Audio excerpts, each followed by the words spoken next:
She didn't have it. She maxed out another credit card and cried in the parking lot. "I'm so tired of this," she whispered to herself. "I'm working so hard and going nowhere." That night, she didn't sleep. She stayed up, scrolling Reddit, looking for answers. That's when she stumbled on a post in Personal Finance. Revenge saving is the new revenge spending. By month 9, Olivia had saved $10,300. She could hardly believe it. The idea stuck. Olivia used to wake up every morning with a pit in her stomach, not because of work or her relationships, but because of money. Her checking account hovered around $200. Her credit card balances were creeping higher, and any surprise expense felt like it would shatter her entire life. But just 12 months later, Olivia had over $20,000 in her savings account, a thriving emergency fund. And for the first time in her adult life, financial peace.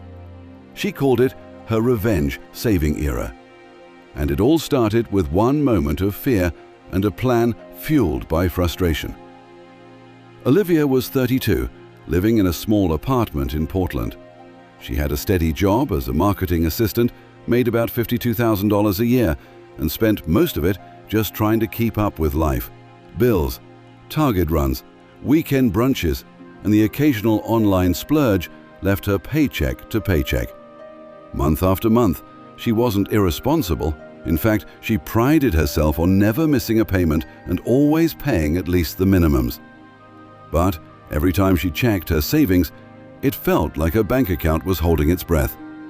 $213. That was all she had. She once joked to a friend over drinks, "My savings account is just a receipt folder." Then inflation hit hard. Groceries that used to cost $70 now cost over $100. Gas climbed, rent increased by $200 overnight. Even her favorite almond milk creamer had gone up by 80 cents. Olivia learned that during the pandemic, people had embraced revenge spending, splurging on trips, clothes, and experiences as a way to feel alive again. But a new movement was growing. People were now channeling that same emotional energy into revenge saving. She sold old clothes on Poshmark and Facebook Marketplace. She paused every subscription she had. She quit Uber Eats and learned to cook 3 basic meals. She could rotate pasta with frozen spinach, chickpea curry, sheet pan chicken. She called it boring food, big money. She also made a spreadsheet. Every $20 she put away, she logged it. Seeing progress, no matter how small, kept her motivated. A few weeks in, Olivia started telling her friends what she was doing. Her best friend, Amanda, laughed. "Girl, that sounds intense. Revenge saving? Who hurt you?" Olivia smiled. "Life, the economy. My creamer cost $5.49 now. I've had enough." What really kept her going was tracking. She used a free printable calendar to mark off each day she didn't spend on non-essentials. Red is for spend days, green check marks for no spend days. After 30 days, she had saved $1,050. Just seeing the numbers change gave her a kind of joy she used to get from buying shoes. She then leveled up. She automated $300 a month into savings right after each paycheck. She called her internet company and negotiated a cheaper plan. She stopped using her credit cards entirely. She even picked up a side gig, editing resumes for recent grads. Olivia's mantra became, "Every dollar I save is a dollar they can't take." She created themed savings: Screw You Fund, Emergency Fund, Escape Plan, Future Travel, and Little Luxuries. Just $20 a month for something fun. By month 6, she had over $6,000 saved. But more importantly, she had peace. Results. By month 9, Olivia had saved $10,300. She could hardly believe it. Her emergency fund was now fully funded, and she'd paid off 2 of her credit cards. She treated herself to a $60 massage and didn't feel guilty. She even started investing for the first time, just $50 a month, into an index fund. That part scared her, but she told herself, brave people build wealth. Then came the real test. She lost her job unexpectedly. One night in late October, Olivia's car made a strange sound on the freeway.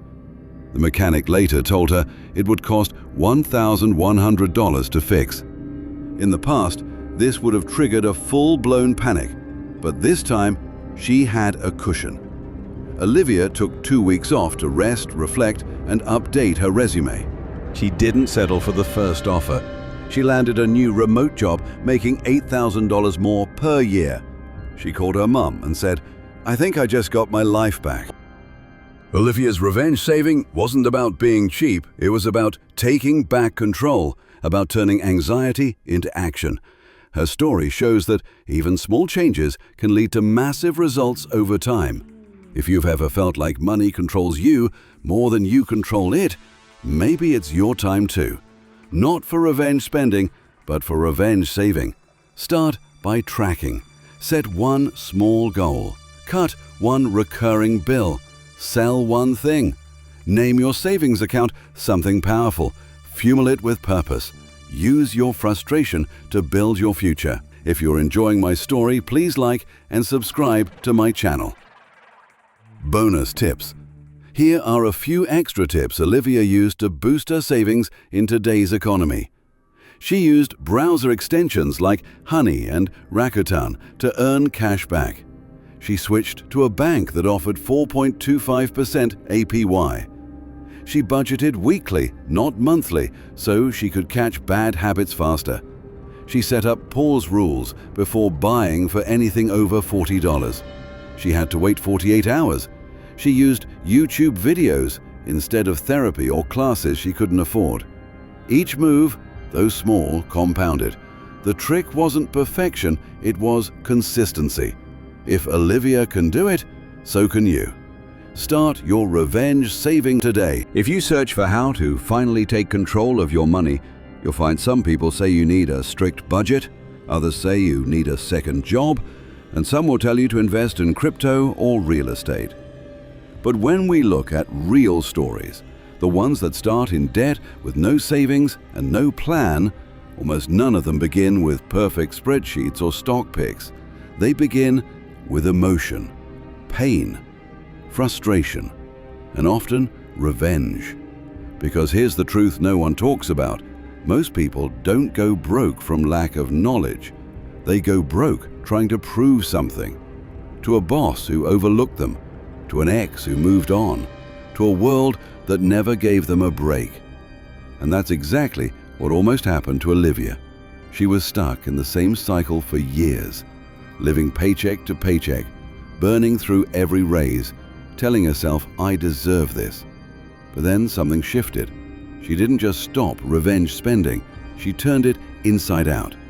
She turned it into revenge saving. My name is Cashmond Fontaine. My creator worked in the financial technology sector for over a decade. And as part of his work, he researched hundreds of people struggling to save money, as well as those who were self-made millionaires. Using this knowledge, he went from near financial destruction to becoming a millionaire in 8 years. Now, nearing retirement, he wants to give back and teach others how to accomplish what he did through storytelling. That is where I come in. Cashmond Fontaine. I'm more entertaining, better dressed, and have this incredible British accent. And let's face it, I am an incredible storyteller. All of this helps me teach the often boring topic of financial health far better than my creator could ever do. Sorry, creator. Quick break. If Olivia's story is resonating with you, I've built a toolkit inspired by her journey. It's called the 30-Day Revenge Saving Challenge. Inside, you'll find an income and savings tracker to help you build your own saving system from scratch, a companion workbook, and daily prompts to keep you motivated. The link's in the description. Well now, If you fancy keeping this fine ship afloat and the stories rolling in, why not buy the creator a cup of coffee? Thanks for watching.